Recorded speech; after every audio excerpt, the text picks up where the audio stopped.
Hello, everyone. Welcome to another mid-month check-in for Keep Your Stride, another mid-month mental health check. And I'm so happy to have Valerie Carmel Dorsonville to join me again for another mid-month check-in here um, in the internet streets, here on all of the social media. So I appreciate everyone joining us or catching the replay. And just being a part of this conversation, bringing awareness to your mental health and the importance of it. And as project management professionals, we are always navigating complex, intense situations. And sometimes our mental health is not always a priority, it's not always thought of. Or if we do think about it, we're just like, oh, we'll get to it, or you'll address it later or figure out what woosah is for you.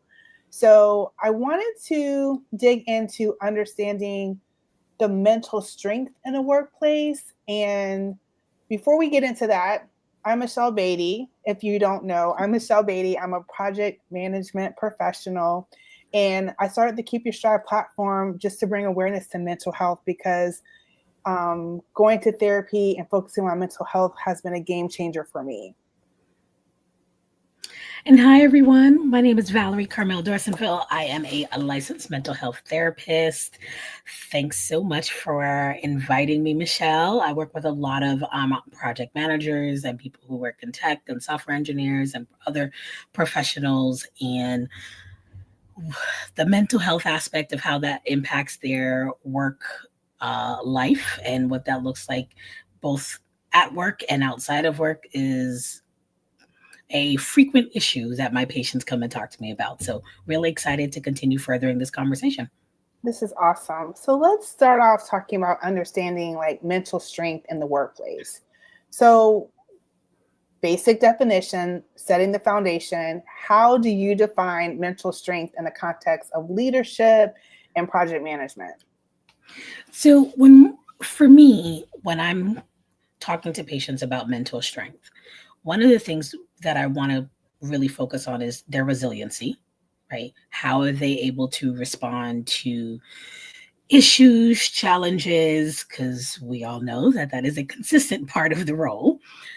The other thing that I'm interested in making sure that we talk about is emotional regulation. So, how are they able to check in with themselves, respond to their emotions, and also be able to be intentional about interacting with their colleagues as well as management related to their interactions and how their emotions often come across to other people, as well as adaptability. So what is your ability to pivot and respond to foreseen and unforeseen challenges? And so for me, taking all those three things into account really demonstrates the mental strength to be able to respond to issues, get through the day-to-day tasks, and also ultimately still do it and feel well while doing it. That's the other piece to add to that. That's like the cherry on top. Do It it, but is. also feel well. It is. It is a cherry on top because we're managing personalities, we're managing, and some might say we're managing egos. That too. Some, and then it's the everyone's preferences, right? And we are often the temperament of the project. Like if we're frazzled, it can definitely come across to someone else, and if we're cool, it might give someone the intent to just take a moment, be like, okay, let me just put this into perspective. So I'm totally, it's resonating, Val. It's resonating. Well, are there any more signs that you want to bring up, just off the start of this, about could be an indication of struggling with mental resilience? For me, when I look at that, the first thing I want people to pay attention to is probably fatigue. And the reason why I think it's important to start with fatigue is because fatigue impacts so many other areas of our functioning, right? So when we are both physically, mentally, and emotionally exhausted, it's going to create really like a cascade of different areas in our functioning that's going to be impacted. One are reactivity levels. So that looks like increased irritability, frustration, low tolerance for things kind of, going off the rails. Something that you probably would have easily taken in stride 2 weeks ago now has you very much frazzled and leaving you feeling a type of way about it, right? The other thing to also be mindful is our communication when we are fatigued is also impacted. So people can become a little bit more defensive, abrupt in their communication. That can also be kind of conveyed because of the fatigue that we have. And we just have a lot less patience and tolerance for a lot of things when we're fatigued. And then in addition to that, the other sign that I would say would really be this perception of like how you are managing decisions, because one of your major responsibilities as a project manager is to be able to make decisions about, how the project is going. And what can happen is decision fatigue.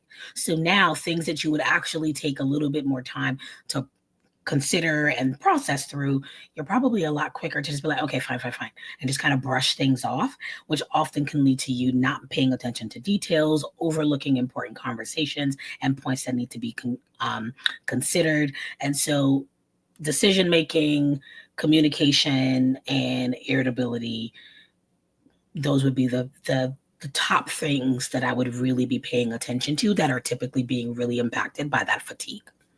It's true, because we are not the final decision makers, right? We do not say yes, no, but it is our responsibility to support and give the accurate data, what's said, identify what's said and what's not said, right? When it comes to project management. Absolutely. So the decision makers, stakeholders, the sponsors can make the right decisions for the trajectory of the project. So that we support decision making 100%, even though we are not the decision makers. And we do have to make sure that when we're storytelling, right? Because project managers are storytelling. We're always telling a story. How do we want to convey that story? And what does that look like? Like, that's really important to the work that we do. And you're right, it can be taxing. As you mentioned storytelling, one of the other things I would actually add to that is some of these nonverbal cues, right? I mean, I get it. In a lot of spaces, we're doing a lot of virtual kind of interactions, right? So you're really just kind of seeing people from mid chest up, right? But there is definitely some signs that you can really pay attention to, how people's whether they're looking engaged, do they appear to be focused, do they frequently have their cameras off or on, these are like little tiny things that definitely can be a little bit more difficult to kind of pick up specifically within virtual spaces, but you're definitely going to be able to notice that in a more, if you're in person, right? So people fidgeting, moving around in their seats, tapping their fingers, shaking their leg, like there are lots of different kind of signs that can really begin to indicate like people's frustrations and how they're conveying their emotions and emoting through their physical movements. And so when you were thinking about storytelling, those two things need to align. So I can't be giving you this story in which everything is moving fine and we're on track and we're hitting milestones and all the things, but you're fidgeting and shaking your leg and your physical presentation does not necessarily align with the story that you're giving. So that also can be another piece that I would really like to add, because I think that if you are a person with some great emotional intelligence and you can pick up on those cues, that's also a great way to be able to really recognize some signs within your colleagues and in yourself as well. And another aspect of that, just when you were just sharing your feedback, is what came to mind about I wanted to define what taxing is, because it's always wonderful to be able to say we're on track, right? We're green, we're on track. And if we're yellow, but it's just a matter of days before we're back on track, that's always a good feeling, right? It's that the taxing part can come in when you have to communicate the difficult answer, or you have to communicate an outcome or an update that the team might not want to hear, but based off your assessment, you have to stand by something that you think is that you have to communicate that could be different than what is being expected to say, despite whatever. And that could come from the right person not being in the right stakeholders not being in the conversation, or you're reviewing archives and it comes back and it's like, oh my goodness, like we need to factor this in. We need to press pause and reassess that. And that can be stressful, communicating that message sometimes when it arises, because you're now voicing unpopular factors that people need to consider. Absolutely. And I think when you are in a place where maybe your mental strength is being negatively impacted because of chronic stress and personal stressors, whatever that case may be, it makes having these difficult conversations that much harder, because you feel like you've lost a level of bandwidth to really be able to show up very authentically. And sometimes your own stressors and your own emotional responses to the situation can really begin to kind of overshadow a lot of the more logistical things that are kind of coming to play. So yes, you're trying to give information, but what other people may take away from that, especially from these very non-verbal communications, signs, can really be very, very different than the message that you're actually trying to convey. So let's talk about strategies, Val. Like, what are some strategies that we, not just project managers, but professionals as a whole, that we can use to stay grounded? Because you're touching upon that, right? Staying grounded, staying focused on what matters, staying grounded, and also like being effective during uncertainty and rapid change, because whiplash is real in the workplace. So what are some suggestions you have about staying grounded that can be helpful, or at least something good for professionals to consider? Okay. So when we're talking about grounding, first thing is breathing, right? One of the first things that change when people get very stressed is that they stop taking full breaths, right? Your breathing becomes quite shallow. So one of the strategies, same, like, right? Like no shade. And one of the ones that I actually also use, that I actually learned from Andrew Huberman, who is I believe he's a professor of neurobiology for Stanford University. And he encourages people to take 2 short inhales and 1 long exhale. And what that typically does is that it allows you to increase the amount of oxygen that you're able to bring into your lungs. So those areas where maybe that weren't getting enough oxygen because you've been shallow breathing for the past 30 minutes while you've been trying to work through something, that really, really helps to increase that oxygenation. And then that long exhale actually helps to remove all of that carbon dioxide so that you can have a little bit more, not just oxygenation within within your body, but also a level of clarity, right? Because as our reactivity and stress level rises, what tends to happen is that our frontal lobe, the part of our brain that really controls a lot of the higher level cognitive processing, problem solving, sequential tasks, organization, really begins to become quite diminished when we experience high levels of intense emotions, whether that is anger, anxiety, or frustration, right? And so taking 2 short inhales, 1 long exhale. And I usually encourage my patients to do it at least 3 times to really start to ground themselves and clear and bring that anxiety level back down so they can kind of activate the part of their brain that they really need in this moment to be able to think through whatever the stressor is and come to a solution. So breathing, first one. Second one that I would also consider is I like massage. Now, I have done this so many times when I'm starting to get stressed, because when we become stressed, oftentimes muscle tension is a very common response to that, right? Because our body's preparing for this kind of fight or flight response. And oftentimes our muscles become quite tense in preparation for that. And so one thing that people typically don't notice is that they start to clench their jaw. And so what I typically will have my patients do, and I'll have them start either in the back of their neck, because that's usually where most of my tension sits, and begin to rub the back part of my neck to help loosen some of those muscles. Sometimes I'll sit and close my eyes, kind of just a little bit of the withdrawal of the senses to kind of ground myself in that moment and kind of ease some of the tension within my neck or my shoulders or my jaw. So that would be the second one. And if I could share one other one that I think can be really helpful, is music, something rhythmic. So I usually will have my patients hum a song that they really, really enjoy. If they're, probably can't, depending if you're working from home, then maybe you can sing out loud and not going to disturb anybody. But if you're in a cubicle, you probably don't want to utilize this one. But the reason why singing out loud or humming can be really helpful is because, again, back to the concept of breath, right? Because if you're singing, you're very mindful of the way that you are breathing in order for you to sing out loud. And in addition to that, that rhythmic kind of flow that we, this is why we rock babies, right? They're trying to comfort and soothe them. That rhythm that you can create from the humming or singing can really start to calm yourself. I actually have an entire playlist that I created for myself whenever I'm starting to get stressed out or overwhelmed. And it has a mixture of music, mostly probably hip hop and depending on what I'm feeling. And I'll throw that on and I will usually listen to that for a little bit and really to try to get myself kind of into the movement of the song and the rhythm of the song so that I can transition back to some clarity.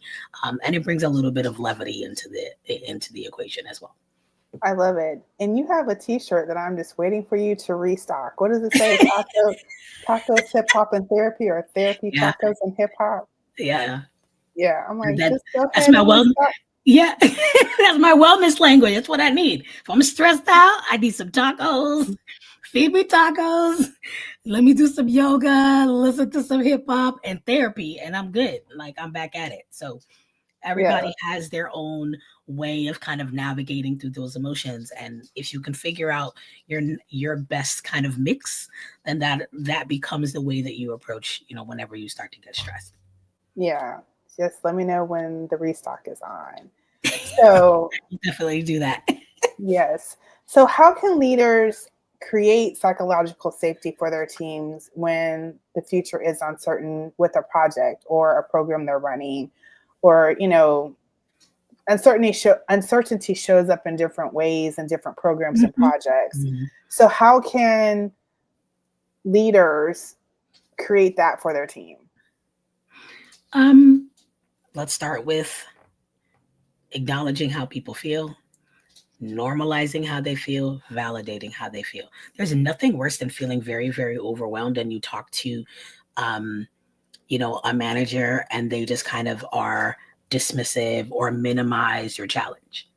That never leaves anyone walking away feeling good, right? And so really being able to practice some active listening, listen to that person, but also validate, okay, I understand that this particular thing is hard. Really listen to what their actual challenge is, not what you think it is, and then really provide, support in terms of, okay, how can we do this together? Is there a way that I can be supportive to you in this manner? The second thing I'd be really, that for people to really pay attention to is their language, right? Because how we say things really, really impacts how people perceive and understand what you're saying. It's very different for me to say, hey, I just want to check in to see how, why are you stressed? Versus saying, can we have a discussion about where you feel like your bandwidth is right now? We're still asking technically the same question. But the language in which you utilize can give a very different connotation and can really impact what kind of response you're going to receive in return. So I think really paying attention to the words that you utilize, and really that is not, stigmatizing or demoralizing, is really impactful. And then also checking in with yourself before you have that conversation. There's nothing worse than having your manager come and try to have a conversation with you and they're frazzled and coming off the rails. That that conversation is not going to really, one, convey the message that you actually want to give to your team, but also it's really going to impact often what information they're going to feel comfortable giving back to you. Because oftentimes they're going to be like, well, I don't want to tell them what's going on over here. If they already look like they're about to fall off the rails, I don't want to add to it. So I'm going to be less forthright with some of my information and some of my challenges as to not agitate the other person. Right. And so I think that making sure that you're checking in with yourself to ensure that you're in a good space to be able to have this conversation, and be able to hear what the person is saying. I know that was answer number 3, but it probably should have been number 1. Start there, and then we can do the other 2 things. Be an active listener, not just hear. Okay, I digress.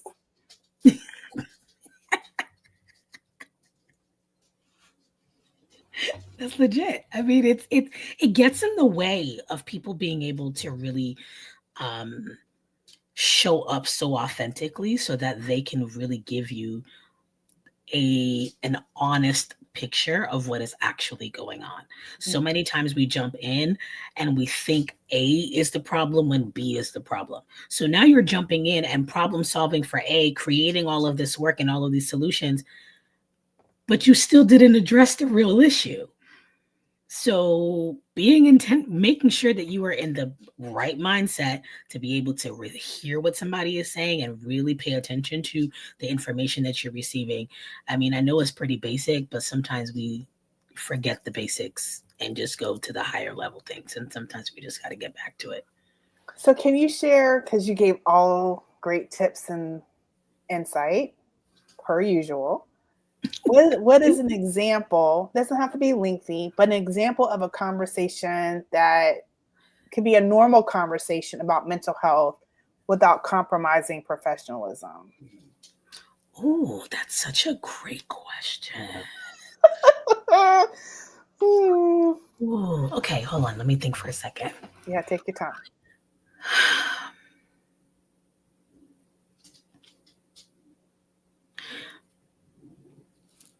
This would probably be my approach. I think it could be adapted a little bit based off of people's level of willingness for transparency and authenticity. But I find that when you start off with your own level of transparency, it often allows people to then mirror the same kind of response. So having a conversation about acknowledging like, hey, the quarter we're finishing up the first quarter of the year. We've had a lot of changes. Things have kind of gone off the rails a little bit, and I know for myself, there has been moments where I've been overwhelmed and stressed out. And so I want to just provide everybody like some space for us to talk about where do we feel like our bandwidth is, where do we feel like our strengths are in this throughout this experience, and where are some areas that we can really support each other in filling in some of those gaps. So what that kind of conversation does is, one, it validates the challenges that everybody has had. You sharing your version also normalizes the experience, right? Then you provide opportunity for people to focus on successes, but also a space for people to openly share some areas of challenges so that we can problem solve them. That gives you a pretty well-rounded opportunity to get a lot of information. And then as people are giving their responses, pay attention to people's body language, right?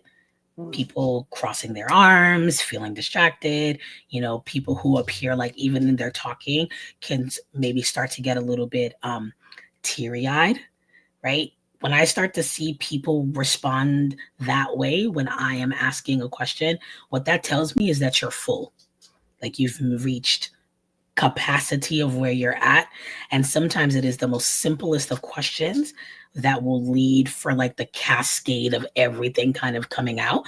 Call it like word vomit, right? Like you just everything just kind of pours out because like you've been basically holding everything back by the dam, and sometimes just needs that little bit of a small little tap and now everything comes out. So things like that will allow you to really kind of gauge how people are responding and how people are able to kind of navigate through that experience. And it can also really help you identify where the people who are having more challenges so that you can better support them as well. So that would be something that I would do. Heart.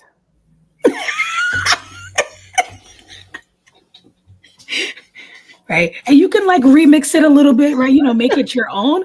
But I think like if you incorporate those 4 pieces, normalizing normalizing and validating, giving a little bit of some transparency, successes and opportunities for solutions, the conversation goes way better than coming across with, corporate talk, and we all know what that is, and everybody just like rolls their eyes, like, because it doesn't leave people feeling very engaged and connected.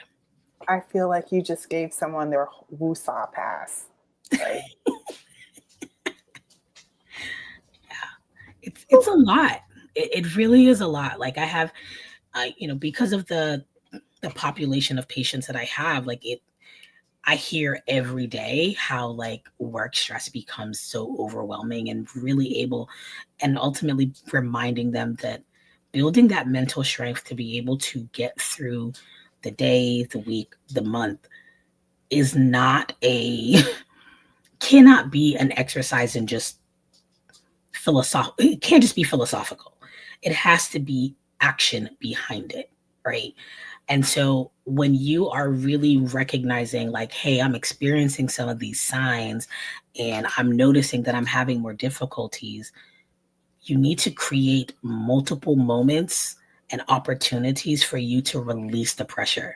It can't just be this one thing that you're going to do and think that that's going to alleviate all the stress. It doesn't work that way, right? It's kind of like, I gave a patient the example earlier today of it like being like laundry or the dishes. Okay, yes, you can put it off, but that doesn't mean that you're not accumulating more dirty clothes or accumulating more dishes in the sink. So if you want to wait, today is Monday and the sink is full and you don't have the bandwidth and you're going to wait till Friday night or Saturday, that's an approach, but like you're going to have more dirty dishes or more dirty laundry. It's going to keep accumulating. So it can't be, well, I'm just going to wait for the weekend to then decompress, because you're spending automatically the division of time that you spend at work versus being off is already heavily centered towards work, right? Yeah. So you're already, every day that you're going in, you are accumulating more stresses, you're accumulating more tension in your body. And to think that you're going to accumulate 5 days of that for 40 plus hours of that and think you're going to like decompress it all in 2 days, that's it. The math is not mathing at that point. So we need to take a different approach. It needs to be consistent little things that you do every single day. Take a walk in the middle of the day, listen to some music, make sure you schedule time to move your body and release the tension. Like it has to be multiple little things every single day so that you have enough pressure release valves throughout the week so that you are not going into the weekend with what feels like boulders on your shoulders, because then what's going to happen? You're going to end up in collapse. And now you're stuck on the couch and haven't moved for 14 hours because you can't even figure out what you need to do next. It happens. The weight of the day, the weight of the week, the weight of the month. Yeah, it hits you like a freight train sometimes. For sure. Now you talked about emotional intelligence a little bit and the awareness of it and how we need to be in tune to that. And so can you take a few moments to discuss how to develop that?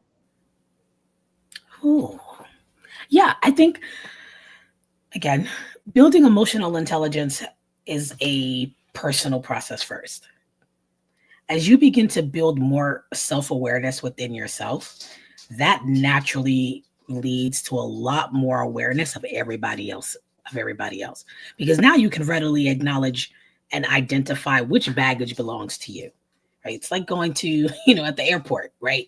When all the bags are coming off a baggage claim, you don't pick everything up and take them home and then sift through 37 luggages, of suitcases to then figure out, oh, this one is mine, right? So you ultimately have to be really intentional about identifying what are you feeling? Getting really good at being able to understand what you feel, what are your cues, and then that ultimately then leads to you becoming a lot more aware of everyone else.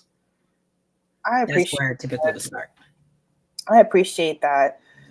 And there's a second part to that. So how can us as project management professionals spot and address toxic team dynamics early? Ooh. Yeah. One, passive aggression. That's like one of my biggest pet peeves in life. Let me just fall back. Fresh out the gate. The Matrix, right? Fresh out the gate. Passive aggression. And listen, it can come through in conversations, emails. Like, you see it, address it. Don't let it ride. You got to address that kind of stuff first quarter, because the longer you let it go, again, it's going to continue to snowball. And the longer it goes across, and how it snowballs is that one level of passive aggressive comment is now going to be discussed by other people. Then other people else are going to experience it. And now we got a whole kind of like, it's almost like a coup on your hands when everybody finally is up in arms about it. So passive aggression, number one. 2, low trust. And that is also important, because then people end up taking on more things than they should to try to avoid XYZ person who they feel like they can't trust to complete particular tasks. And then that can create a bottleneck in the way that we're approaching projects, because something that should have been passed on has not been passed on. So that's number 2. And then turnover. The moment you start seeing too many people coming through here, revolving doors, that is a time for people to take a step back and figure out, okay, wait a minute, something's not right here. So, when you just referenced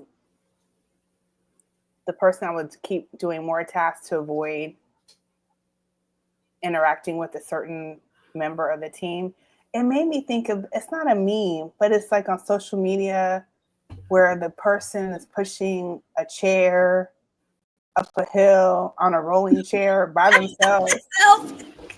Have you seen that? Yes, I have. That was so vivid in my mind. Like, oh my gosh, are you that person pushing that? I'm like, I got it. Yeah, that's. Woo. Because that's a sign. Like, why do you feel like you have to have all the things? Okay, so let's pivot. What we're gonna have to come back to that. This has been such a great session. So mindfulness, because I know that's my jam. That is your jam. I know. Be present. So my question for you is, what is a good reset that any project management professional can do in the middle of the day, like when things are like at its height? Because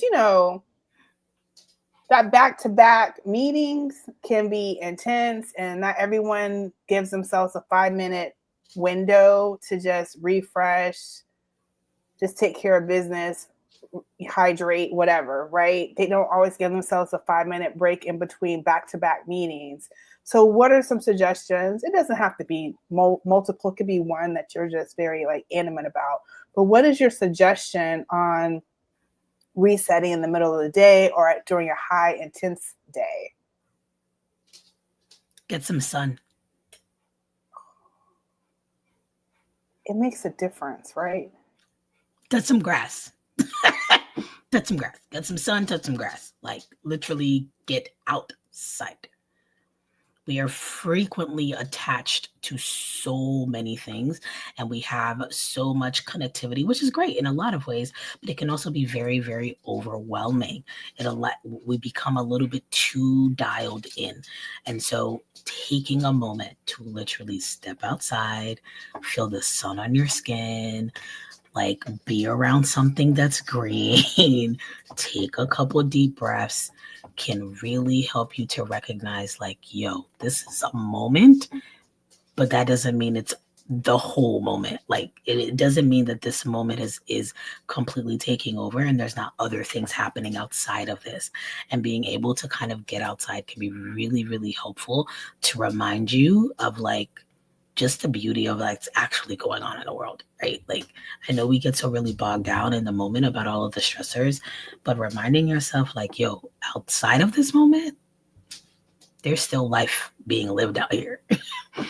For It sure. seems way maybe a little bit too simplistic, but I think being able to come out of this like feeling like you're running on a like a hamster on a wheel. Yeah, yeah. Just doing all the things and like you're not really moving anywhere.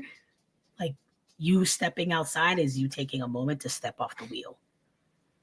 Ground yourself. Have like an act and the reason why it's called grounding is because people were actually like taking their feet and planting it into the soil, right? Like when I am strict, I have the benefit of being able to work from home. I know a lot of people still do. And so if you have that, go outside, put your feet in the grass. There is something about the connection to the earth that is really, really helpful in terms of like, um, electric impulses within our body, within the earth, being able to fully ground yourself in that moment. So if you can't, I know that's may seem a little bit too hippie for some people, which is totally fine. If you're not that much of a hippie, but if nothing else, get outside, get some sun.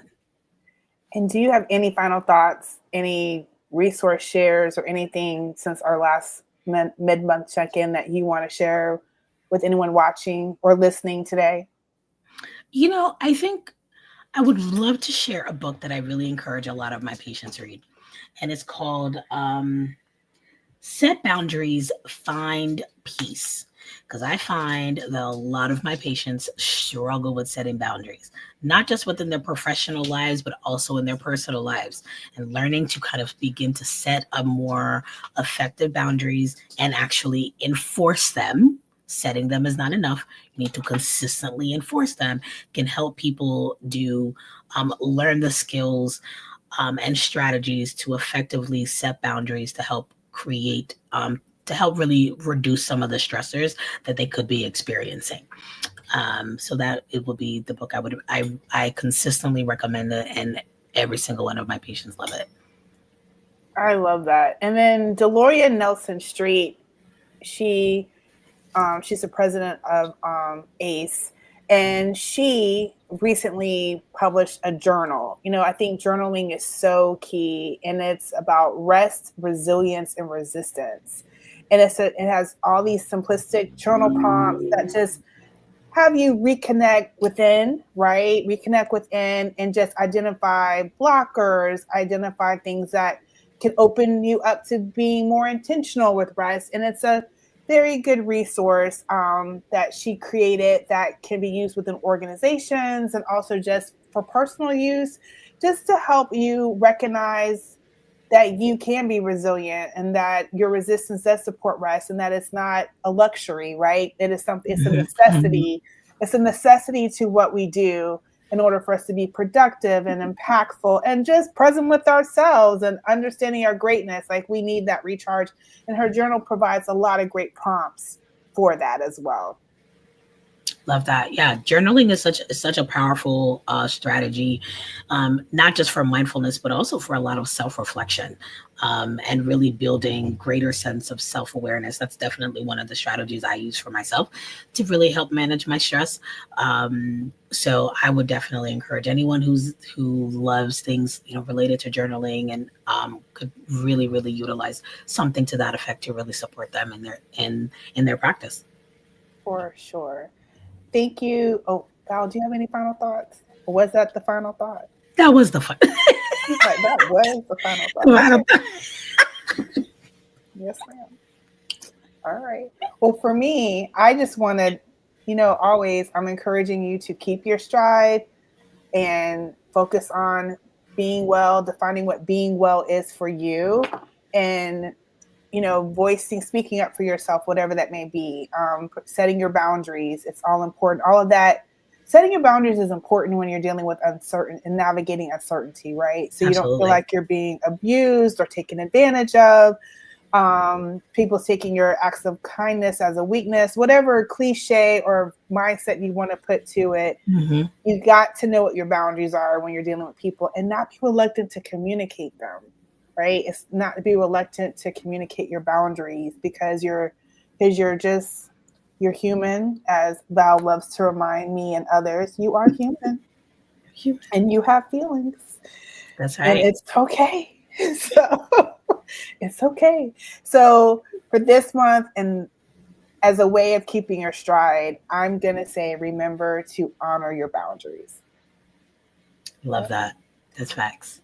So until we meet next month, stay busy, taking care of yourself, and keep your stride. Bye, guys.